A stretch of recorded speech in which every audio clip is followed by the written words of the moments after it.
Yuba-Sutter.Live's local government live streams are presented by Plumas Lake Self-Storage in Plumas Lake, where lifelong local residents are helping other residents keep things safe, providing indoor storage units, outdoor RV and vehicle parking, moving supplies, and Penske truck rentals. Details at plumaslakeselfstorage.com.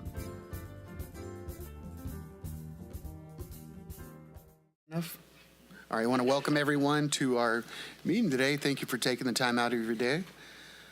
First of all, we're going to start with the pledge, or roll call, please. Supervisor Boone? Here. Supervisor Flores? Present. Supervisor Zigemeyer? Here. Supervisor Baines? Present. Supervisor Stevens? Here. If we could stand in a moment of silence. This past weekend, we lost one of our very own, Dan Rittner of Yuba County Probation Office, probation manager, the spouse of a Sutter County Chief Probation Officer, Nicole Rittner. Those who knew Dan knew how awesome of a guy he was. Absolutely loved watching his girls play sports. Always there on the soccer fields, cheering on his girls. He was a great guy to be around, always fun, and loved cars. If you go onto social media, you see the cars and so forth. Loved going fast. But if we could stand in a moment of silence for Dan.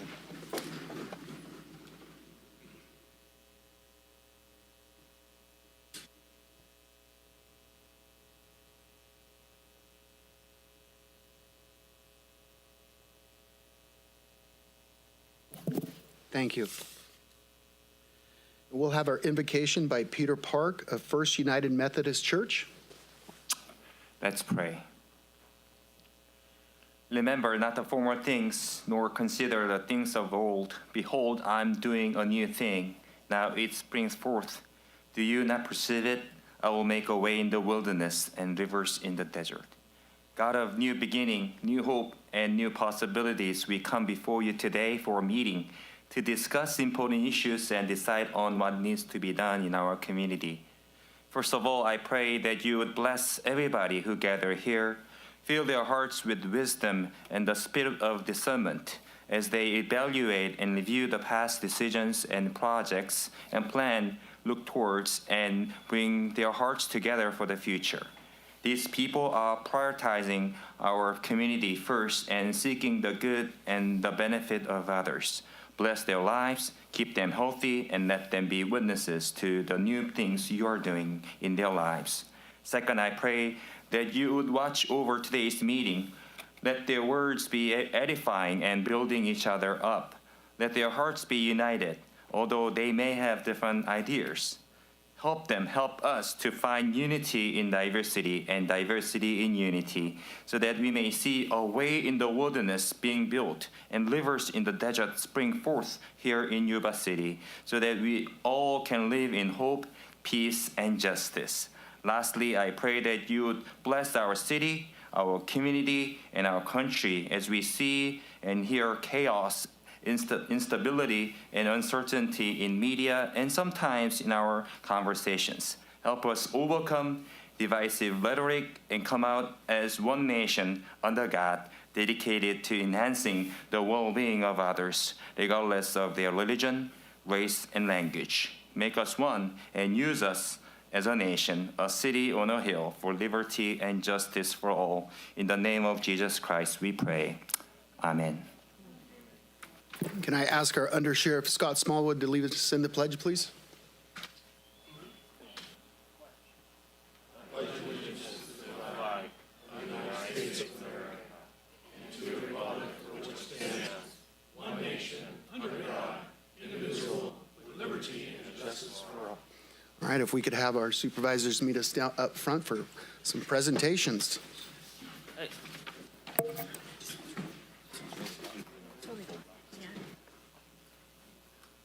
Will the engineering staff please join the board up front for a presentation of a proclamation recognizing February 22nd through the 28th, 2026 as National Engineers Week?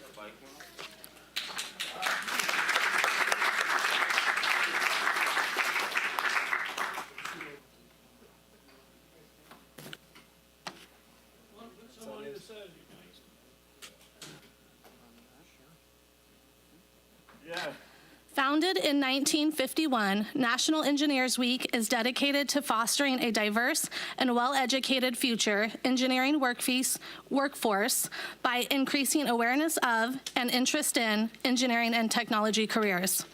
Engineers apply their scientific expertise and specialized knowledge in creative and innovative ways to meet society's evolving needs and improve the quality of life in our local communities. They play a critical role in solving the major technological issues and challenges of our time, from designing energy-efficient building systems to restoring and rebuilding communities devastated by natural disasters. Engineering is often called the invisible or stealth profession because nearly everything around us and almost everything we use each day has been engineered in some way. Yet the engineers behind these innovations typically work behind the scenes, and many people may not fully realize the scope or impact of the engineering profession has in their daily lives. National Engineers Week promotes awareness among parents, teachers, students about the importance of technical education and strong skills in math, science, and technology. It also inspires young people to explore engineering careers, helping to build a diverse, innovative, and highly skilled engineering workforce for the future. The Sutter County Board of Supervisors do hereby proclaim the week of February 22nd through the 28th, 2026 as National Engineers Week.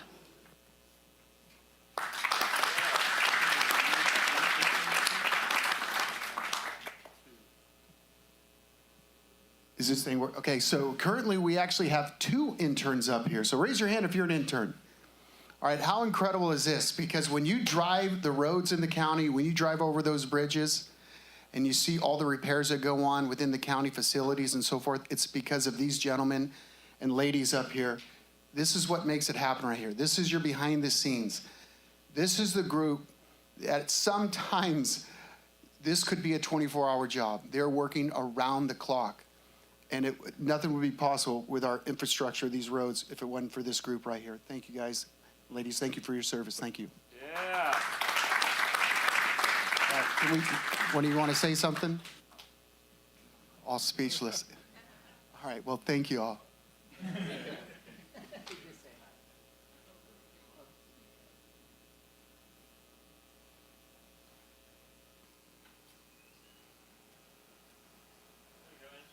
Thank you.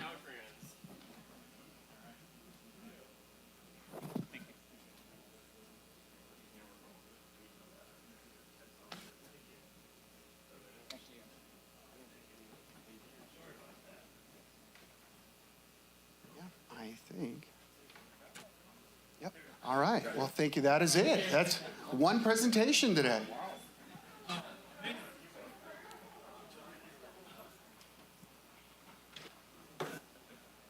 Like a wire.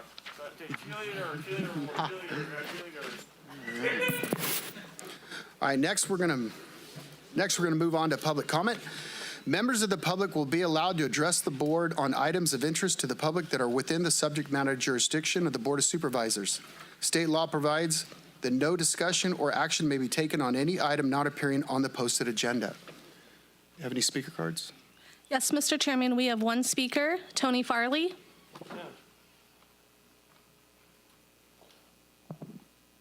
Tony Farley, Northview City, North Side U Cities, North Sides. Carm Baines, good job. Congressman Dan Flores, and Jeff Stevens.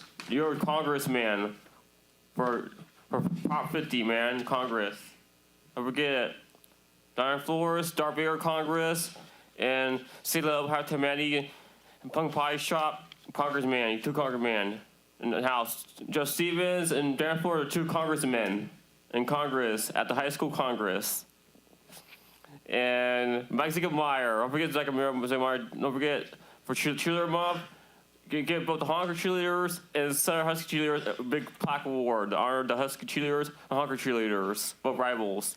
Carm Baines, next time Carm Baines, have a Tractor Month award for Tractor Month. And Jet Boom, the boom, have a boom war, okay? Boom award. And don't forget, we got the Sackville B. You got Sackville B here. The Sackville Media here. The Sackville B. Don't forget. the ad commissioner, also known, her nickname is Farmer's Girl, but definitely an ad commissioner. And don't forget our Sheriff Dark Humor, Incredibles, man, Incredibles. And don't forget Colonel, Marine Corps Colonel, man. Our General, call him General now, 4-star General. And President Bill Williams, President. And speaking of the ACO, the temporary ACO Assessor, Todd Riddles. Yeah. Don't forget the level 1 reserve deputy, right? Don't forget her, reserve deputy, level 1, reserve deputies. And Tina Hesson, the German Asian name, I like that. And Sarah Barrios, Lauerman Act, Sarah Barrios. And Jamie, don't forget Jamie, and Stephanie and Gina. And don't forget the girl in pink hair, the director of Better Health. And Laura, don't forget Laura. And don't forget Jake, another media guy. Don't forget the handsome guy over, the handsome guy next to Sarah, him. And don't forget the guy in a brown suit, the new DEI hire, I like him. Thank you for your service, everybody. And 2 congressmen over there, and Husky cheerleaders, Carmaines. Thank you, Tony. All right, next up, we're going to go to our consent calendar. The consent calendar groups together those items which are considered non-controversial or for which prior policy direction has been given to staff and that may require only routine action by the board. The chair will advise the audience that no matter may be adopted in total by one motion. However, the board may at its option or upon request of a member of the public consider any matter separately. All right. Through the chair. Yes. Move approval of consent. Second. Got a motion by Supervisor Flores, second by Supervisor Baines. Can we get a roll call, please? Supervisor Boone? Aye. Supervisor Flores? Aye. Supervisor Ziegemeier? Aye. Supervisor Baines? Aye. Supervisor Stevens? Aye. All right, motion passes. We'll move on to our appearance items. Presentation on the Yuba-Sutter Economic Development District 2025 SEDS Annual Performance Report, Appendix 1, Public Works Projects, the 2026 Annual Update of the 2025 through the 2030 SEDS document, and adoption of the related resolution.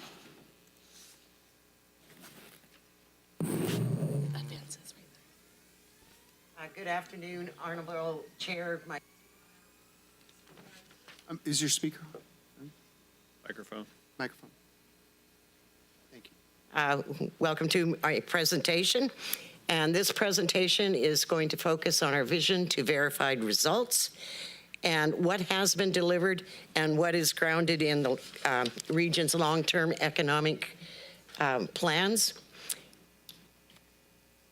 towards a thriving community built through innovation, infrastructure, economic growth, and quality of life. Innovation is the creation, adoption, and scaling products, services, and processes that boost our productivity, drive growth, and enhance competitive advantage for the region. Infrastructure drives the growth through investment in transportation, wastewater, and energy, which in turn attracts private capital, creates jobs, and improves the overall living standard. Economic growth is our GDP, and it's the primary engine for economic development. It generates higher incomes, reduces poverty, and creates jobs. And then finally, but equally important, is quality of life, which drives the economic development by attracting and retaining a productive workforce, thereby allowing a competitive advantage to our region.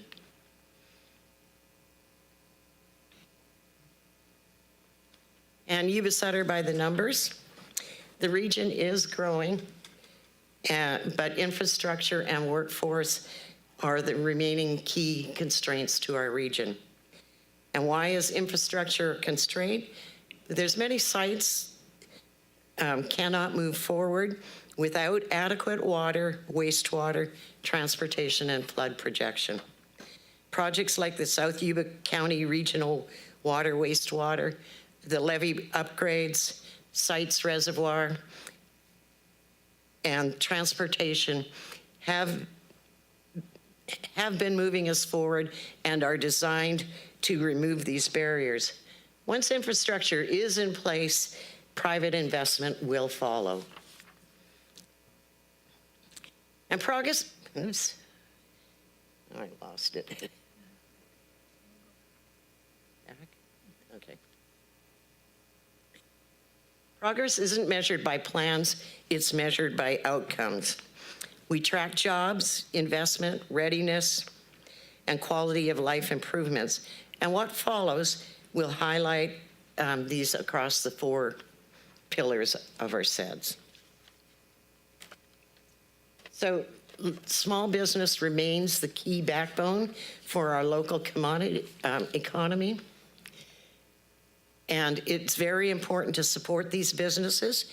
And we do so by providing technical assistance, access to capital, and this in turn creates business growth and job stability. This work strengthens employers while attracting new ones. And we've done a lot. There was 3,800 businesses assisted last year, 230,000 in lending, and over 70 jobs created in 2025. And in the region, we've had several projects that were completed. The Marysville Ring Levy for public safety. Major Caltrans safety and mobility projects was $102 million. And Beale Air Force modernization was almost $95 million. And these reduce the risk and unlock development. Investment in the infrastructure in the region. There's the South Yuba County Regional Water Wastewater Project, Yuba-Sutter Transit Facility Replacement, flood protection and transportation corridors, and Sutter Point infrastructure. These long-term projects are designed to support housing, jobs, and environmental resiliency. And they directly impact development readiness. So what does the infrastructure unlock and why the investment matters? Without infrastructure, growth stalls. With it, private investment follows. And there's several examples like wastewater treatment capacity and conveyance that allows businesses to come in and site, replacing aging and undersized systems. Housing and industrial projects are stalled. And if we can get that moving, it will certainly increase private investment.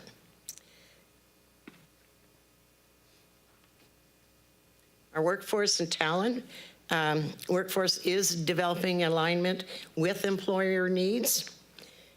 And there was 13,600 individuals served last year and 436 jobs placements. Educational partnerships are producing national recognition. Yuba College was recognized as a national manufacturing champion. And this shows that the region is moving in the right direction.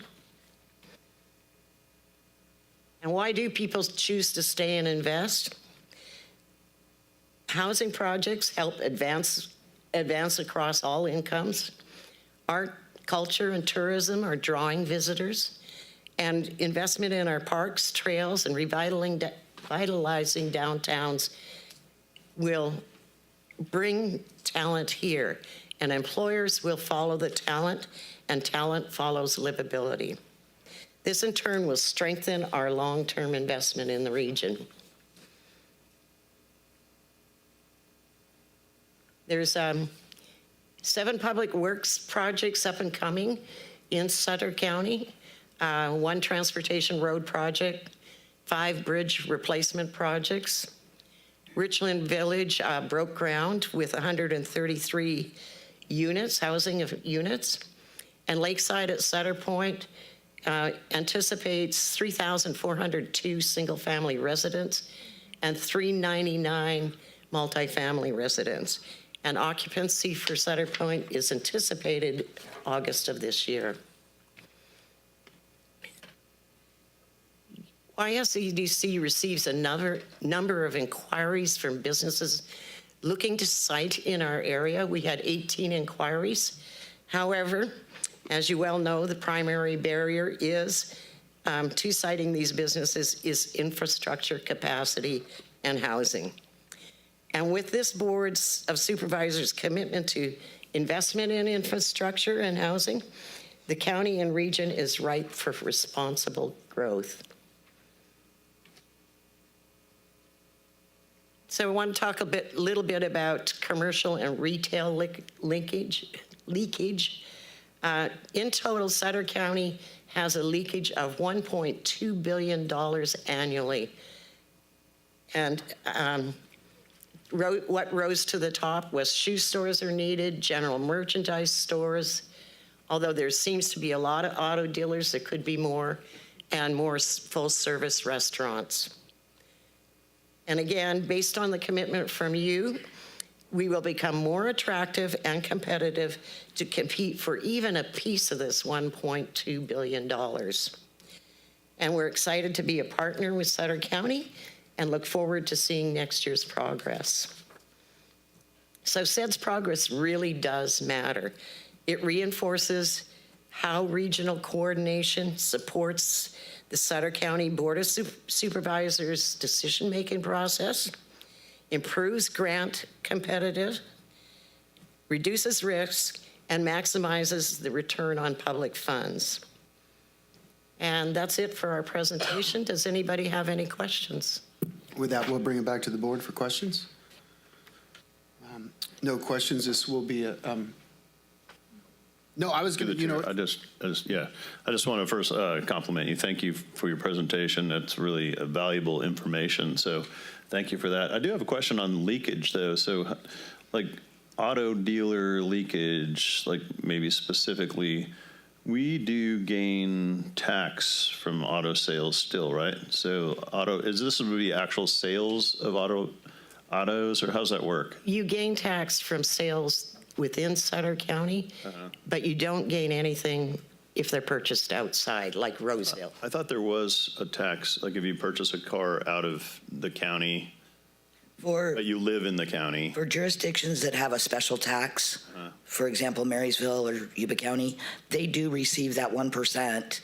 They'll get 1% of the sales tax that is charged at the time of sale. Okay, but since we don't have 7.25 goes to the state, and then the county gets 1% of that as under normal sales. Oh, okay, you guys all need to buy those cars here, okay? Yes, please do. I'm worried about the shoes. I bought an RV recently. I found it in Roseville, and I had it shipped to Yuba City for the sale. Oh, okay, so you can do that too. Absolutely. Okay, have it shipped. And the shoes sound like a big number. It's a big number. All of us women need a place to buy shoes. I mean, $797 million worth of shoes? Yeah. Annually. How many millions are yours? Michelle's 1 That's million just of a that. big number. I mean, this is really eye-opening, right? So Yeah. the question is how we focus on capturing that leakage, and those are the discussions that we need to have more of. Right? That's correct. And the software that we use is Placer AI. Yeah. That generates this data for us. So it's independent, third party. It's not Brenda says, or it's not Cynthia says. But it really does allow us to align corporations and companies that are interested in expansion, and it will tell us their best matches. We have a number of national retailers that we're a 100% match with. We've got to get a place to put them. Gotcha. Okay. All right, well, thank you. Really appreciate the report. Yeah. Yeah, I know, great report. It's not where you start, it's where you end. A lot of potential. I mean, this board last year rezoned 3 parcels in Sutter County to commercial industrial while working with agriculture members. And that's our goal. We have 70% of Sutter County's pretty much always going to be agriculture because it sits in a FEMA flood zone. But that other 30%, if we work methodically, which includes Yuba City, so we're talking about a small portion, especially when you look at our Highway 20 corridor that sits outside of a FEMA flood zone.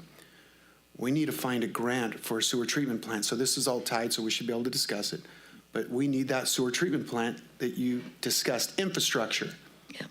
We get the water, we get the infrastructure, we're there. And most of the inquiries that we receive on an annual basis are high demand uses, high demand in power, high demand in natural gas, water, wastewater, et cetera. So we need to be thinking big in order to even just cite one of those businesses that Right. Yeah. brings in, 500 or 600 employees.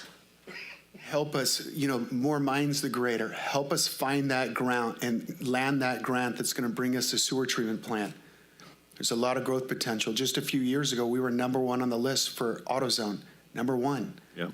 Actually came here, and every time I drive to Tulare, it breaks my heart when I drive by that plant. Is that no infrastructure? The $2 million in tax revenue. I mean, Well, we have landowners that are willing to donate the land for a super treatment plant. We had a landowner who was willing to donate ground for a hospital that we tried to pitch to bring a hospital in. No infrastructure. Well, keep in mind, the example that I always point to is the city of Roseville. Before they made their investment in economic development, they put in their infrastructure. It took another 20 years before they cited their first business, which was Hewlett-Packard. So we are way behind the 8 ball on this thing. I know I have been in front of this board or this body for the last 25 years. We're in the exact same place we were then, but I think we're all getting closer to moving to understanding the importance. I know, because I know each one of my fellow board members up here works really hard independently trying to go after Yeah. the different agencies. Well, to try we're to missing lure 18 it. opportunities a year on average. Through the chair for a second. Yes, sir. Brenda, can I ask you, so when somebody like that comes to you and asks you about this area or whatever, what's your process or what's the follow through? How does it? So sadly, it's very easy for me to eliminate a possibility on both sides of the river because they come with such specifications that we just cannot meet, generally speaking, around energy and water, wastewater. So on top of the fact that we don't have site control, ready to go, hey, I've got, 40 acres right here or 100 acres right here. We also don't have that infrastructure. So it is essential that we get that in for us to be competitive. To the chair. Yes, sir. Yeah, hi. I just wondered, I know recently Constellation just purchased the Calpine energy plants, and I wondered, I know some of that was intended on going to a different county. I wondered, is there any way that we could research that and find out where their power is leading to, and maybe we can plug in, no pun intended. We certainly can make an effort to get that information. Perfect, thank you. No, thank you, Brenda. The next thing I'm going to ask is I'd love to put together a study session because we can never get all 5 of us in the room to discuss this. It's always, if I'm talking to Supervisor Baines, I can't talk to anyone else. Right. So Well, I would love if. let's set something, sorry to interrupt you, but let's set something up in the near future, and then we could discuss all the ideas that we're all working on. And I can show you the tools that we have available that we are underutilizing. Thank you very much. Thank you. Absolutely. All right, any other questions? I just All right. want to say thank you. Yep, thank you. All right, with that, we're going to, any public comment? No public comment, and I'll look for a motion to approve the SEDS grant, their SEDS report. So moved. Second. I got a motion by Supervisor Flores, second by Supervisor Baines. Roll call, please. Supervisor Boone? Present, or yes, here. Aye. Supervisor Flores? Aye. Supervisor Ziegemeier? Yes. Supervisor Baines? Aye. Supervisor Stevens? Thank you, gentlemen. Thank you. Move on to item number 24. Introduction of an ordinance adopting the Building and Safety Code, Chapter 1300 of the Sutter County Ordinance Code, waive the full reading, direct the clerk to read the title only, and continue the item to March 10th, 2026 for adoption.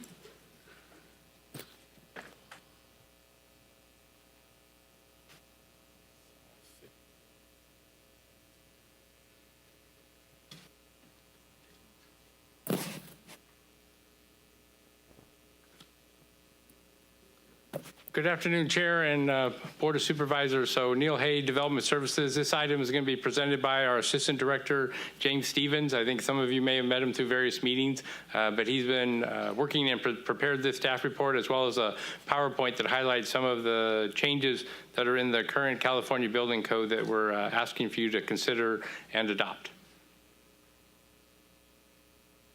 Thank you, Neil.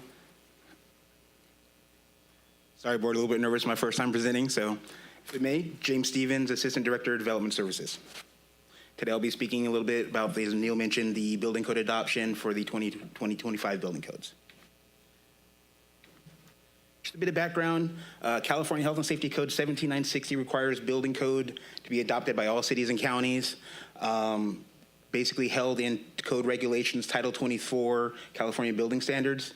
These regulations are also known as California Building Code, and they serve as a basis for design and construction of buildings throughout the state.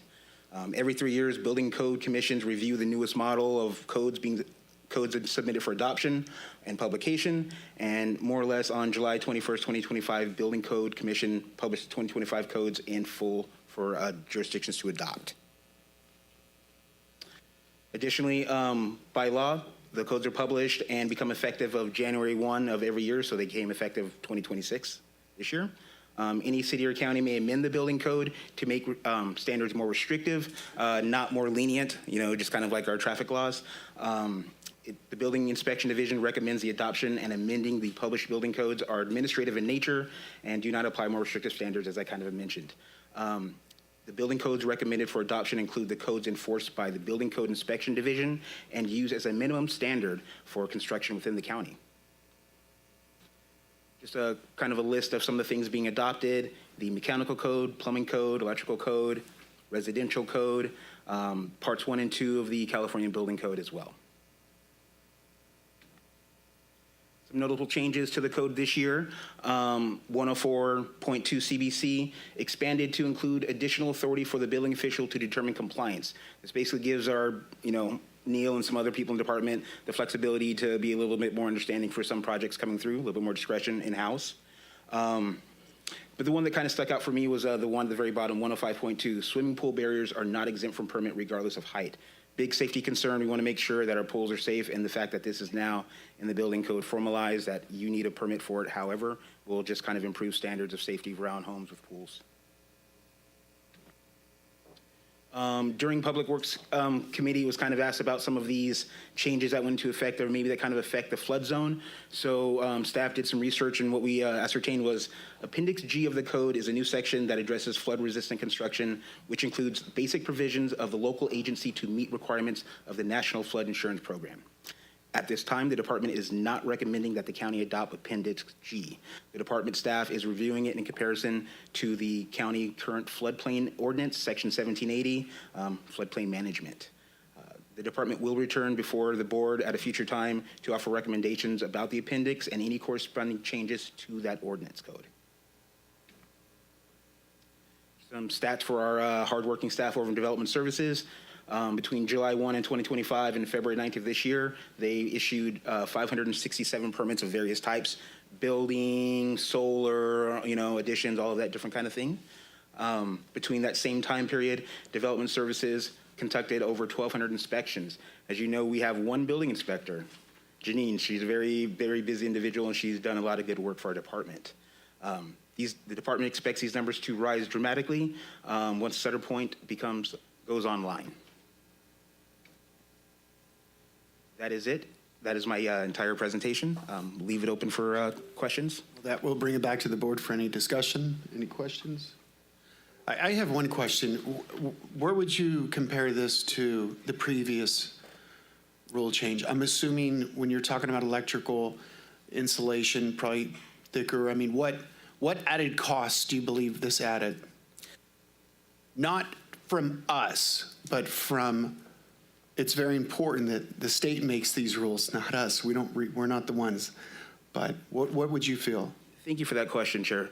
From the last code, no change, right? None of that was anything that was highlighted in any significant changes. So everything that was in effect from the last building code cycle to now has not changed. That's why I kind of did the section on notable changes. So, there's always a few things here and there that, get tweaked. But as we reviewed it, as it was coming in at the end of last year, other than the floodplain kind of issues, that's all that we had, really identified. Additionally, as I mentioned in the Public Works Committee, Supervisor Stevens had kind of asked the questions about some of the floodplain stuff, and that's why I included the information about Appendix G to kind of address that, because it's, we want to make sure that we are not creating arbitrary hurdles for individuals to complete their projects, right? So some of this will be stuff that's mandated by the state and the federal government that it is what it is, but we can, make sure, do our part to make sure that our applications can be processed smoothly without too much problem for our constituents and residents. Thank you. With that, To the chair? Yes, sir. Yeah, first of all, thanks for coming on board with Sutter County. We appreciate your service. Secondly, I know that in the housing development portion that a lot of guys are kind of not as aggressive as they used to be. They have this ordinance, I guess you got to put sprinklers in the house now, everybody, huh? That's kind of where it goes. I mean, it's a really expensive ad when you're building a new place. I was wondering if you could talk a little bit about that. Thank you for the question, Supervisor Boone. The sprinklers is kind of near and dear to my heart. That marks a little benchmark in my career. At that time when sprinklers came online, I was working in Plumas County under the building official, John Cunningham. And at that time as a building official, as you can imagine being up in Plumas County, elevation's very high, right? And so in the presentation I highlighted, building official or the department head's discretion. One of the things that Mr. Cunningham did at that time was he actually put a moratorium on the installation of those fire sprinklers because the antifreeze had not been approved yet. So you can imagine having homes up at that elevation with fire sprinklers, and how good are they going to be when they're frozen, right? So unfortunately, that has been a requirement of new residential construction since, I believe, about 2012. And, in conjunction with, the fire marshals and, the people who do the fire code, ICC and those guys, they kind of make this thing together to try to set these minimum standards. But that is a standard that's been in California for, over a decade. All right, thank you. Thank you. With that, we'll open up for public comment. All right, no public comment. We'll close the public comment. And can I looking for a motion?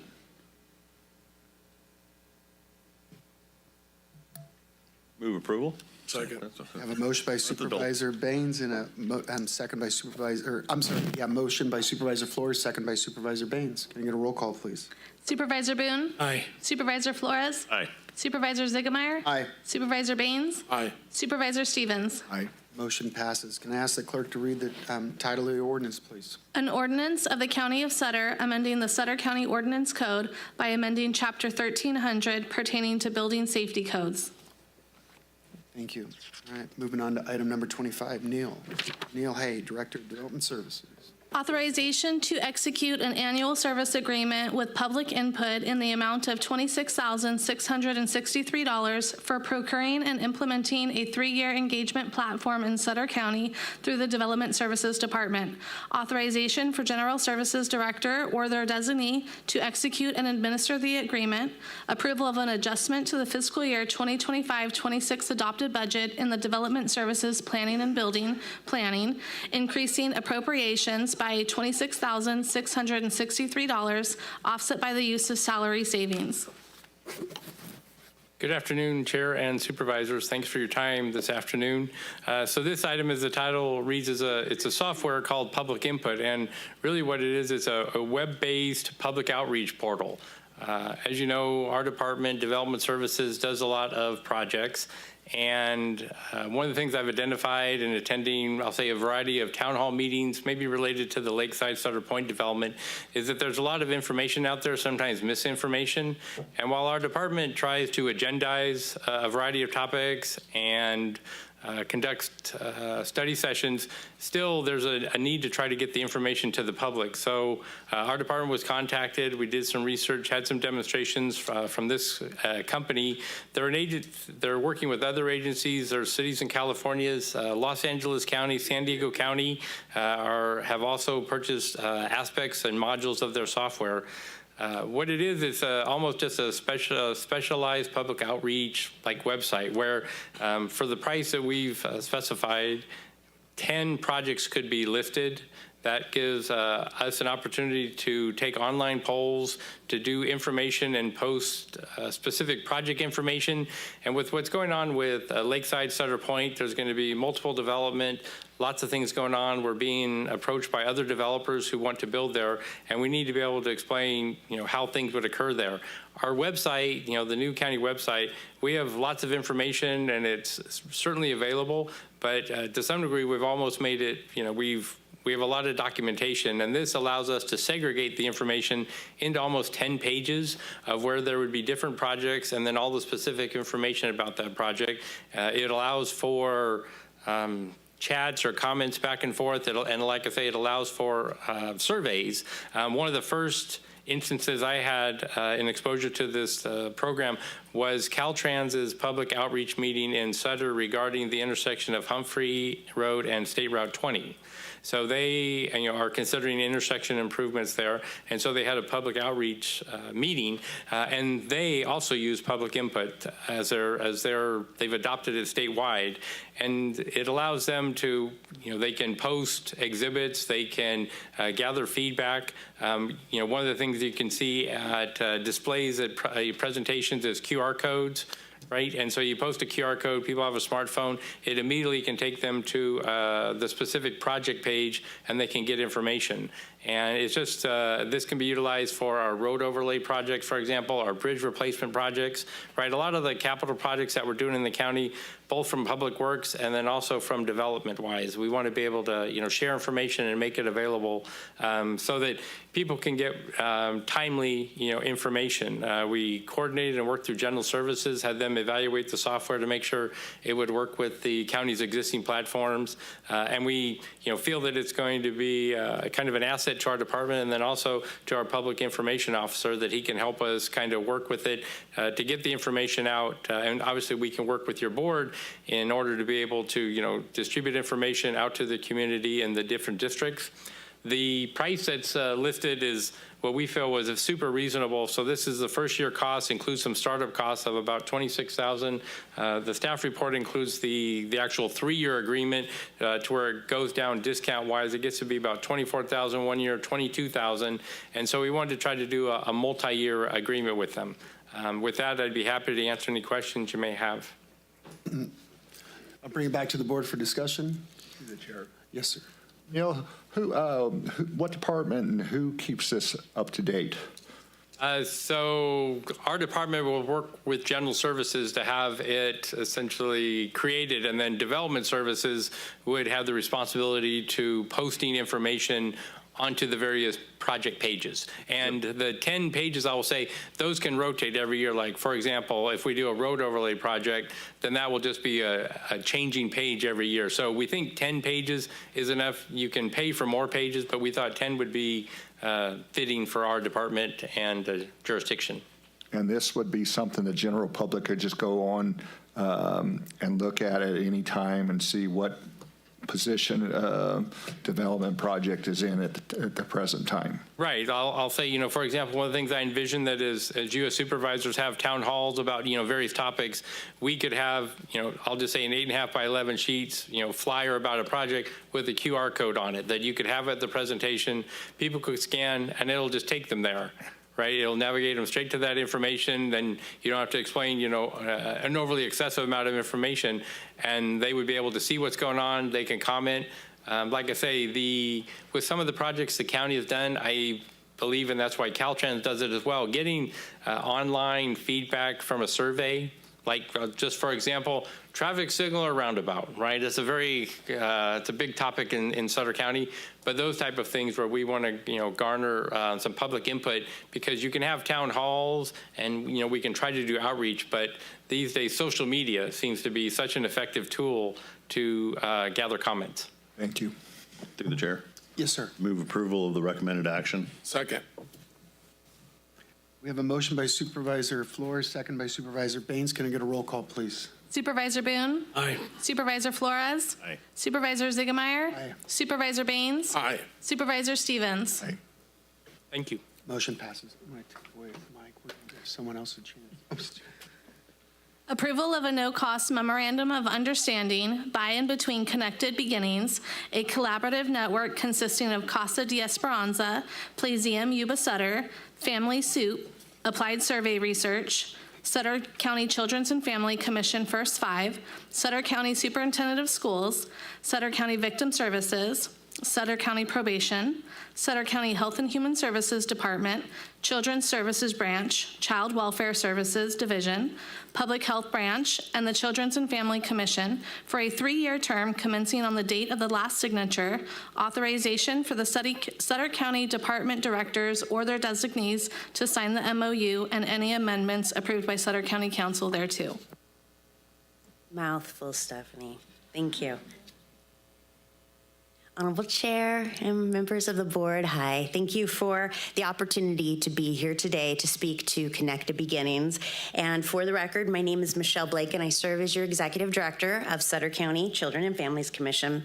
So I'm here today to share the Connected Beginnings 0 to 5 Maternal Behavioral Health Initiative and to request your approval of the Memorandum of Understanding that formally supports this work.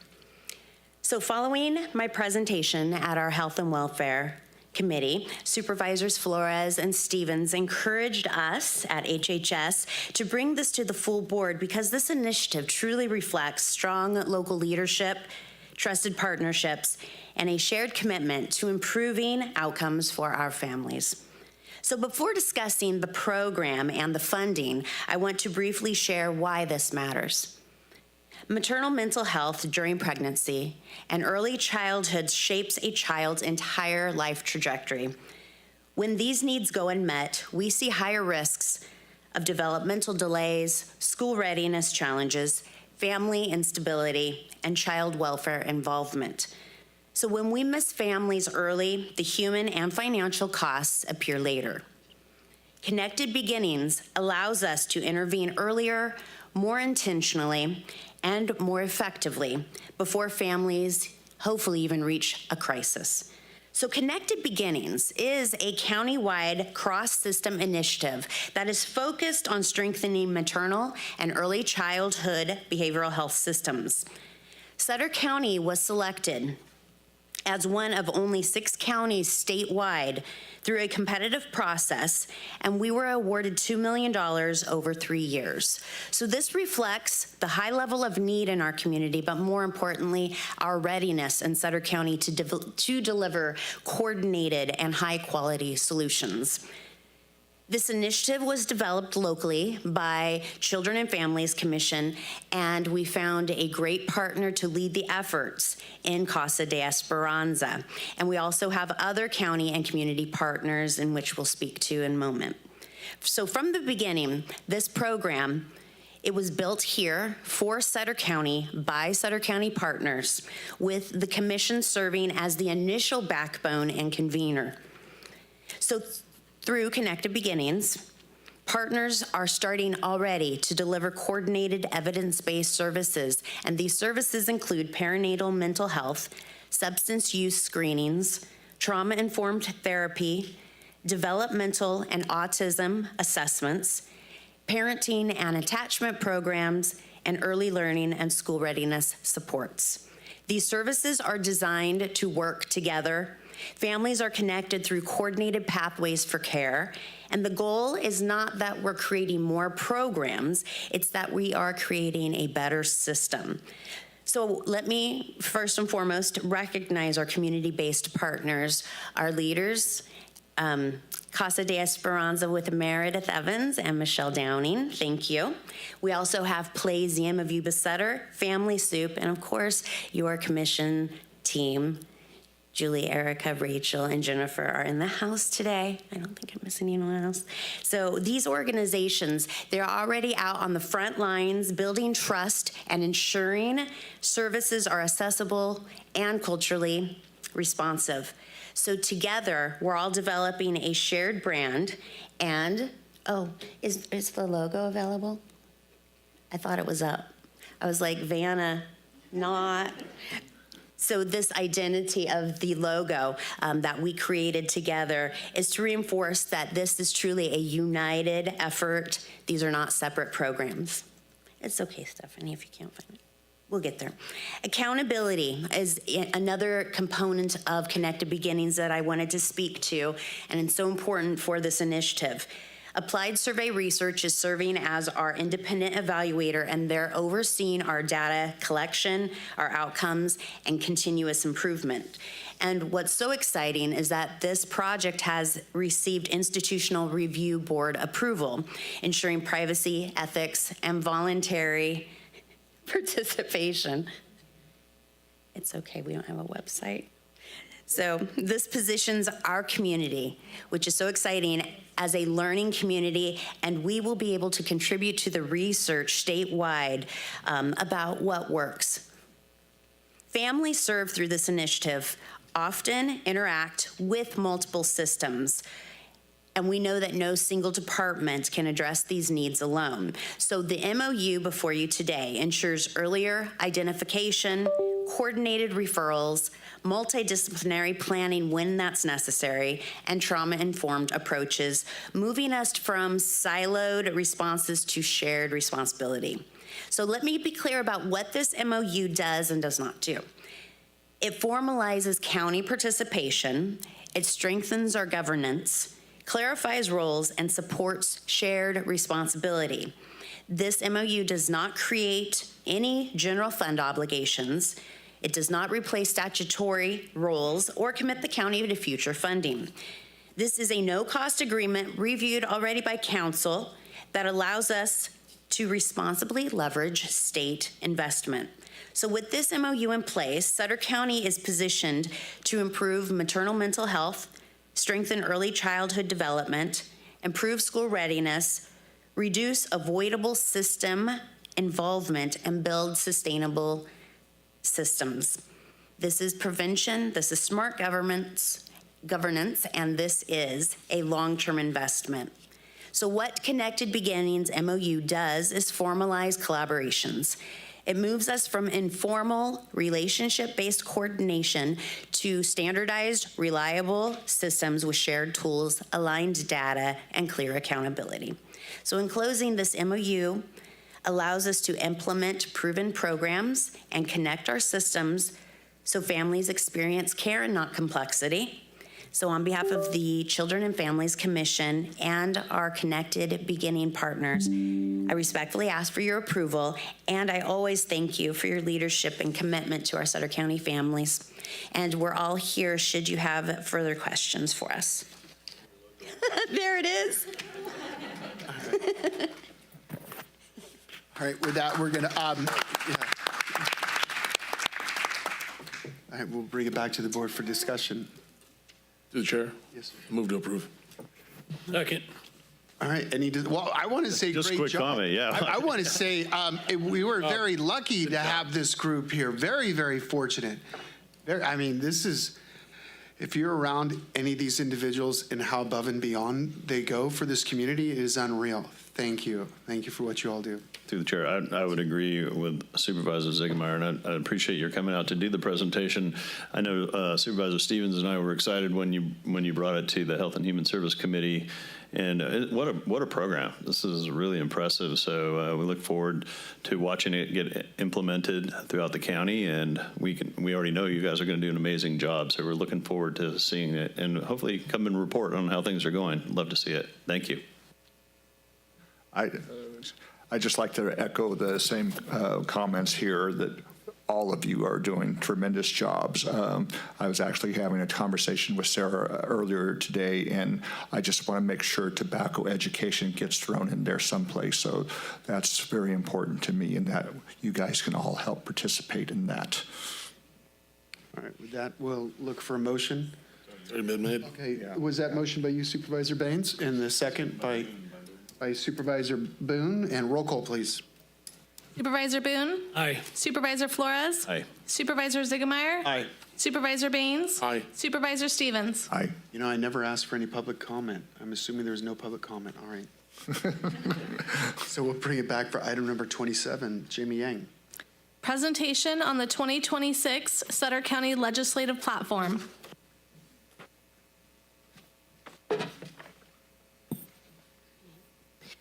Jamie Yang, Deputy County Administrator. Good afternoon, Honorable Chair and board members. At the last board meeting, your board adopted the 2026 legislative platform. Following that adoption, that same day, the platform was published on the county's website. It was shared with state and federal lobbyists and made ready for advocacy efforts. This informational presentation will take a deeper look at the platform through the introduction of the website. PIO Jake Abbott did an exceptional job with the design and layout of the platform, and the IT department was a great partner in the creation and publication of the platform on the county's website. The platform can be found on the county's website under the county administrator's page. As CEO Smith's goal is to have the platform updated annually and to be able to meet the demands of the fast and changing legislative landscape. The goal of the platform is to have a comprehensive and robust approach, however, at the same time, be practical and very easy to navigate for both the public, your board, and for staff. The first section recognizes your board as the county's governing body and underscores that clearly identifying and advocating for the county's priorities at the state and federal levels begins with you. The next section explains that the goals behind the platform. The intention is to establish the county's policy priorities at the state and federal levels, providing a clear framework to guide advocacy efforts and ensure Sutter County's interests are consistently represented in legislative and regulatory matters. In addition, it authorizes the CEO's office to take timely action on legislative issues that are in alignment with the adopted platform, while allowing for annual updates and board amendments as new priorities or issues arise. The third section provides brief information about Sutter County, including an overview of the county's demographics, organizational structure, and regional challenges. This section offers readers a concise snapshot of the county and its operating environment. The guiding principles section outlines the values and policy priorities that inform the county's position on legislative and regulatory matters. These principles serve as the foundation for evaluating proposals and ensuring consistency in advocacy efforts. So the policy issues and priority areas section serves as the core of the legislative platform itself. It outlines the county's key advocacy priorities and areas of focus. Due to the length of this section, when selecting this section will open up into a new window for easier navigation and review. In collaboration with the departments, we identified 12 priority issues and policy areas that are organized by priorities, contacts and concerns, and the county's positions. These areas are protection of agriculture, children, youth, and family stability, economic development, workforce development, and education, fiscal and administrative stability, flood control and emergency management, health and human services, housing, homeless, and human services support, housing and infrastructure reform, impacts on rural counties, public safety, strengthening partnerships and community capacity, transportation and infrastructure, and lastly, Beale Air Force Base and veteran support. I'm going to highlight the physical administrative stability area as an example of what a policy area encompasses. The priority in this area is to strengthen physical stability and operational flexibility amid shifting mandates, rising costs, IST obligations, workforce pressures, and expanding county responsibilities. The key concerns in this area are that unstable federal and state funding limits long-term and service stability. Unfunded mandates, as we know, such as reporting, compliance, cybersecurity, PRA, and election laws, strain small county capacity and resources. IST mandates, penalties, and cap calculations create fiscal and operational burdens on top of what we're already having challenges with. Penalty-based funding models divert resources from treatment, workforce and system improvements. Contracting labor restrictions reduce flexibility and increases costs. And expand administrative requirements such as AB 339 add workload without any clear benefits. So the county's position on this policy area is to support stable, multi-year, flexible funding with reliable reimbursements, to oppose unfunded mandates, cost shifts, and penalty-based funding structures, to recalculate or eliminate the IST cap using multi-year data, or to rescind the IST penalties altogether, prioritize upfront state investment in treatment of instructor workforce and county justice-involved efforts, and to preserve contracting flexibility and support investments in cybersecurity, voting systems, data management, and workforce development.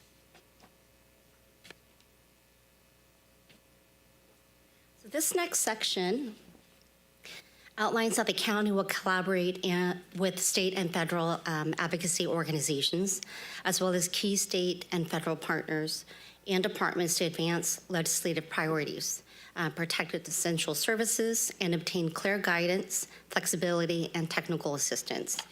The county will advocate to ensure rural needs are reflected in statewide policymaking, prevent unfunded mandates, strengthen fiscal and regulatory positions, and secure resources that enhance local capacity in public safety, behavioral health, housing, human services, transportation, and emergency management through coordinated partnerships and proactive engagement. Lastly, the implementation and authorities section authorizes designated staff and board leadership, typically in this situation would be the chair and the vice chair, to take timely legislative, regulatory, and funding advocacy actions consistent with the adopted legislative platform, including during representation gaps, which we currently are experiencing in Congress, while ensuring transparency through subsequent board reporting. So all positions taken, letters submitted, and engagements under this authority must be reported like we currently do with under the correspondence section of a future Board of Supervisors meeting. And with that said, I'm happy to answer any questions you may have. All right. Well, thank you very much. We'll bring it back to the board for discussion. Through the chair. Yes, sir. Jamie, did you say we do this every year? Our last legislative platform was adopted in 2018. So we. So this is the most recent update, and this is the first time that we've had the platform in a navigatable form on the website. And the goal of the CAO's office is to bring this back annually so that we can be comprehensive and robust in the approach of what we anticipate the legislative landscape to look like. Okay, so I would assume since 2018, there's been quite a bit of change in the policy or the legislative platform. Absolutely. Okay, so maybe next year it won't be as necessary to change. It's just tweaking it a little bit.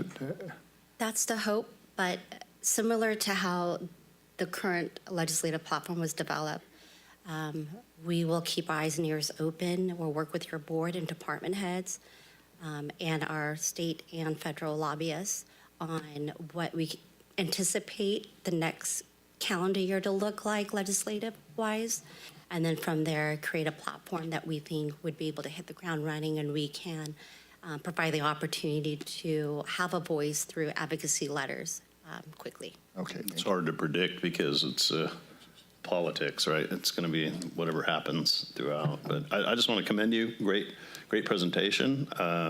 I like the way it's navigable now too online. That's great because it allows us to also go and refresh and remind, but also to be able to share it with constituents that, here's the legislative platform that we're working on. I also think that when we're visiting with, senators and congressmen, which we've been doing a lot of lately. We can share the legislative platform that we're working on directly with Sutter County so they can see what's important to us and not just listen to us, but they can actually look it up and check it out as well. So I just want to commend you. Great job putting that together and excellent presentation. Thank you. Any other discussion? All right, with that, we'll bring it back to the board because this is a vote. Actually, we'll open up public comment. Oh, this is... The presentation, isn't it? Okay, no vote on this one. All right, well, all right. That, we'll move on to Jake Abbott, Public PIO. Presentation on the LEAP into Sutter County Community Academy. Good afternoon, Chairman, fellow supervisors. Jake Abbott, Public Information Officer for Sutter County. I'm excited to be here this afternoon to share an informational overview of a new community academy we're rolling out, preparing to launch, called LEAP into Sutter County. LEAP into Sutter County is a free 5-week academy for up to 12 residents, offering behind-the-scenes look at how county government operates and delivers services. As you know, excuse me, residents utilize county services on a daily basis, but don't always have the opportunity to see how those services are structured, funded, or connected. LEAP is intended to help close that gap. For 5 weeks, participants will meet weekly for interactive sessions led by county departments that will include an overview of department operations, a hands-on component, and time for discussion, question, and answers. This first cohort is going to focus on public safety operations here in the county, including fire and the sheriff's office, the Sutter County Library, and the agricultural department. And then the academy is going to conclude with a session on public funding. We chose to hold this academy in the summer. It's going to be, the first session is going to be July 15th. It's going to conclude on August 12th in hopes of attracting a wider range of residents of all ages and backgrounds, students, working adults, retirees, basically anyone interested in better understanding how their county government works. The overarching goal of this program is to inform, connect, and empower Sutter County residents to become more engaged in their community. I'm here before you today because we just this week have added our application process to our main website where residents are going to be encouraged to go, print out, fill out. They have the option to fill it out online and then print it out, and they can either email it to us or mail it. But yeah, the application process has opened. Next week, we're currently making marketing materials that we're going to be releasing starting next week. And the application period is going to run through April 17th. I'd like to take a moment to thank all of the departments that have participated, provided feedback. Sarah Eberhardt Rios and her team for assisting throughout this, the CAO's office. And with that, I'm happy to answer any questions about the academy. With that, we'll bring it back to the board for discussion. Actually, do you mind if because I feel like between Supervisor Flores, myself, and Supervisor Baines, being here, this is something we've been working on for quite some time now. And it's exciting to see this, and it's all about transparency, and that's the key. This is amazing to see this finally getting out there.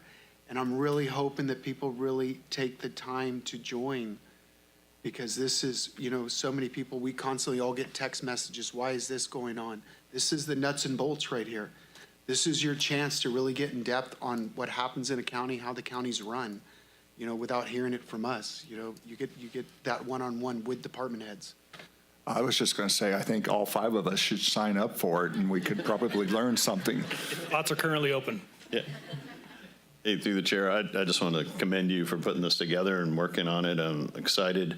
This is something we've talked about for many years coming together, so it is exciting. I don't even know what else to say. It's like, oh my gosh, it's actually happening. So it's cool there's an academy like this, and I agree with Supervisor Stevens. It'd be helpful if we were all enrolled as well, but hopefully we can help assist in some of the training too. If it comes to that, I think it'd be fun for them to come and meet the supervisors and see the kind of work that we do as well as part of the program. But I just want to commend you. I think it's great to see it. So thank you.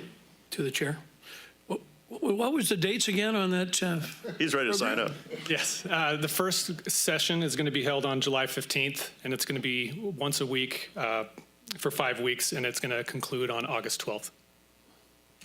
So is it like every Tuesday? Or It's going to be every Wednesday. Every Wednesday. Starting July 12th, or July 15th, excuse me. Is there going to be an application involved or anything if we get too many people wanting to sign up? Or Yes, so we have the application online. We're going to be accepting them through April 17th.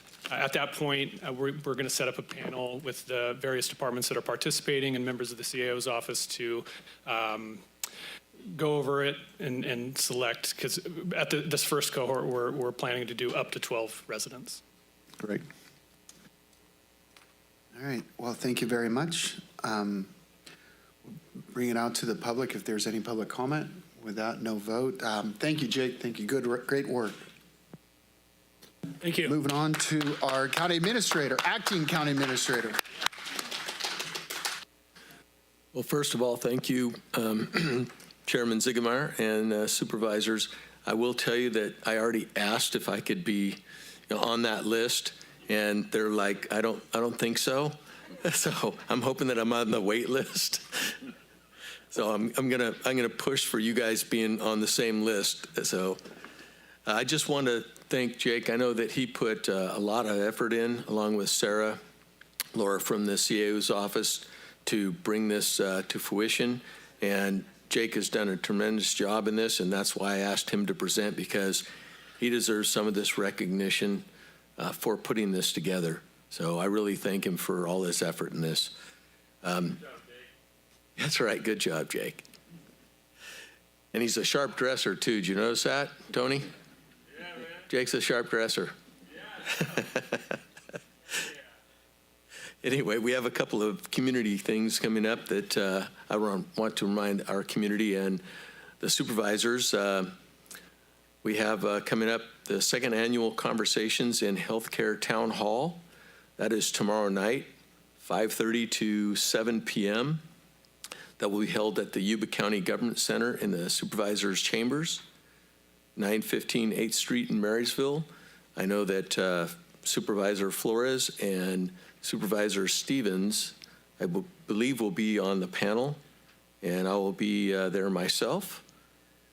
And the next item is actually through our Office of Emergency Services. This is a great community event. They're hosting a free go bag party on Saturday, February 28th. That is 10 a.m. to 1 p.m. And that will be held at the Sutter Union High School, which is at 2665 Acacia Avenue in Sutter.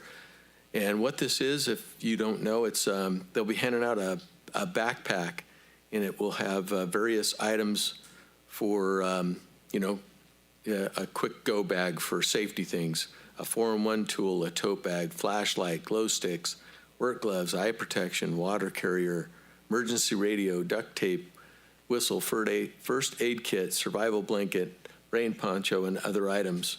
So anyway, if you don't have an emergency kit, here's a chance to get started. So we'd love to see you out there. With that, I have nothing further. All right, now we'll go over to supervisor district reports. We'll start on this side. Okay, thank you. So first of all, as Todd mentioned, tomorrow night we have the healthcare town hall, and looking forward to being there and hosting that tomorrow. Actually, Supervisor House from Yuba County will be there as well, but the public's invited. We're talking about several topics, including highlights from the Regional Telehealth Access Survey, real community voices and experiences we're going to hear, the launch of the Health New Toolkit, and community resource tables, among other topics as well. So it should be a really fruitful evening. And then also I just want to mention tonight there is a ribbon cutting at Pizza Masters in the 2nd District. So anybody who wants pizza after this meeting at 5:30, there's a ribbon cutting. Come join us in the Chamber of Commerce. It's over off Garden Highway. I think that's Bell Street. Is that Bell Street off Garden Highway? So come out there for the ribbon cutting. All right, thank you. The only thing I got for this week was I had the honor of going to the POW MIA bridge renaming of the 10th Street Bridge, and I met a gentleman there named Mike O'Connor. He was a POW during the Vietnam War, and it was such an honor to meet him and hear his story. And anyway, I just want to pass along to you, if you weren't aware, the 10th Street Bridge is now the POW MIA, and there's a bridge, or there's a sign over in Marysville for it. Is one coming to Yuba City? Yes. Mm-hmm. Okay, better be. It's already there, yeah. It's already there? Okay. So, thank you. All right, Supervisor Boone? Okay, I just wanted to kind of give an update. The volunteer firefighters of Live Oak have an upcoming spaghetti dinner on March 11th from 5 p.m. to 8, and they've got some raffles. They've got some a gun, in fact, is one of the raffle prizes here. But yeah, we're looking forward to it. It's a big event. It happened last year. This is the second occurring, and we're really looking forward to having the event. And tickets are available at the firehouse or in Live Oak, or maybe if you can find one of your volunteer firemen around, give him a nod. I mean, that includes all the fire departments except for Yuba City. Pretty much wraps it up. All right. Way to go, Sutter County. Let's do it. Thank you. All right. I'd like to request a proclamation recognizing Yuba College in the month of April for Community College Month. I'd also like to ask staff to coordinate something with Dr. Dodson and their board so they could all come receive that together. I'd like to request our county administrative officer and maybe council to reach out to FracMed. In the meeting yesterday, there was talks of our tax dollars going to the state, and because of that, us having some kind of credit with CAL FIRE. So I'd like to get a better understanding of what that is there. A letter of sympathy and condolences to go out to the family of Harman Singh Derry, and also to, for his passing, and also to Nicole for the passing of Dan Rittner. I think if it'd be appropriate to send her, some kind of flower arrangement or something else, whatever you all feel that is appropriate. I'd like to make that request. And I'd like to thank our Ag Commissioner.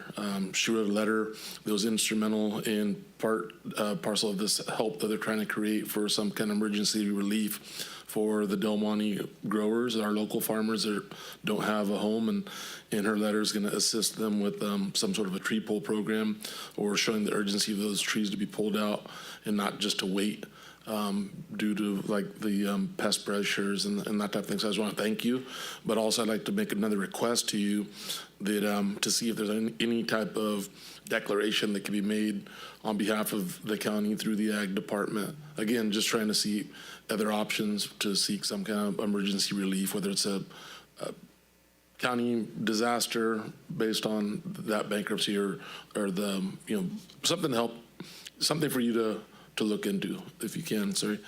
And and I was also going to mention the Yuba-Sutter Chamber ribbon cutting tonight at Pizza Master. The address is 420 Bell Street, just behind Cook and Pot, and love to see you guys there. Thank you. Thank you. I want to close in memory condolences of Eric Sonor, who passed away recently.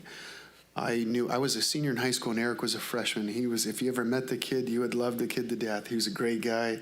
Married to Nina Cicini, part of the Cicini group out of Meridian. So huge family, great family.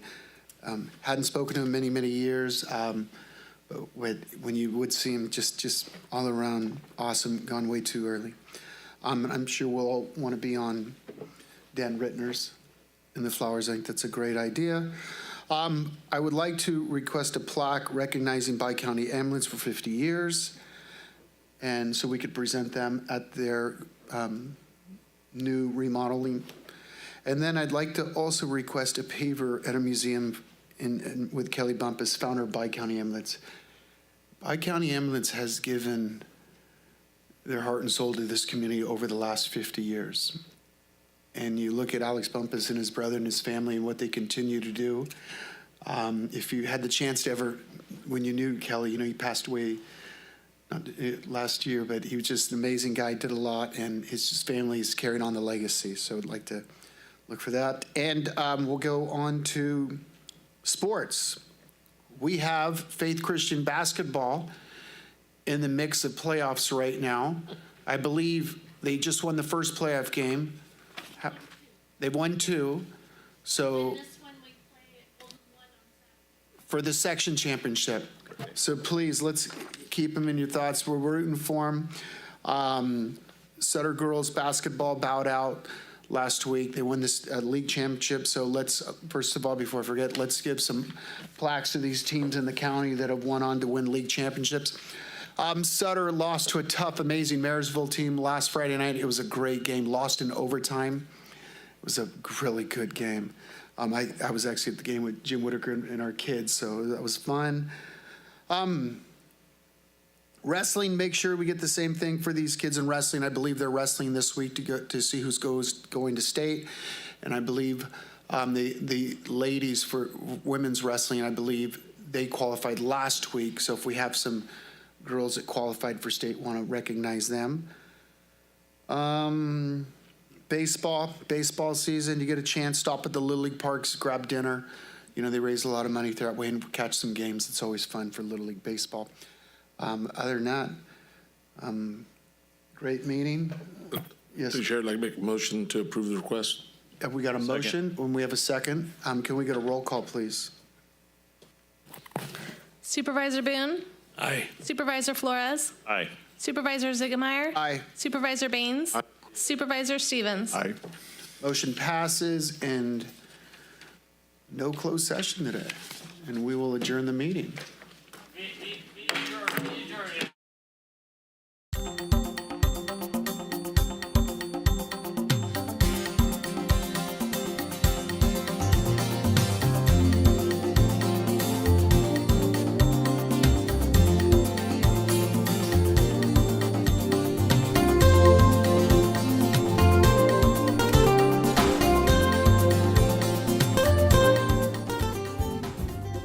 Yuba-Sutter.Live's local government live streams are presented by Plumas Lake Self-Storage in Plumas Lake, where lifelong local residents are helping other residents keep things safe, providing indoor storage units, outdoor RV and vehicle parking,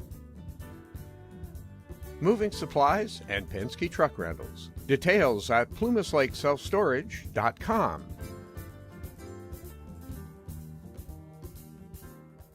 Hi, I'm Neil Goforth of Comfort Keepers of Yuba, Sutter, and Nevada counties. Caring for elders, or even yourself, has challenges.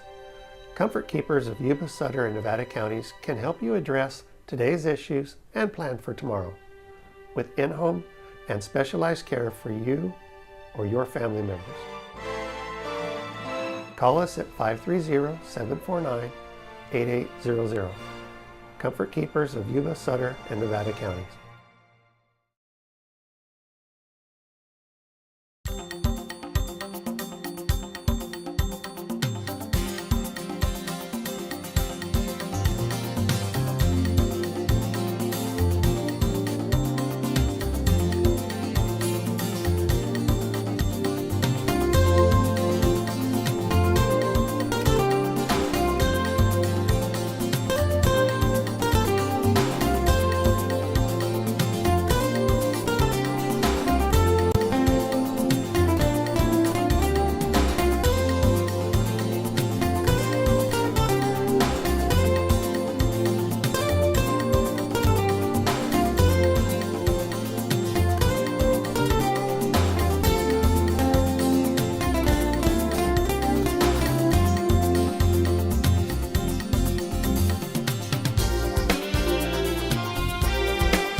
Yuba-Sutter Live. It's the truth that comes through.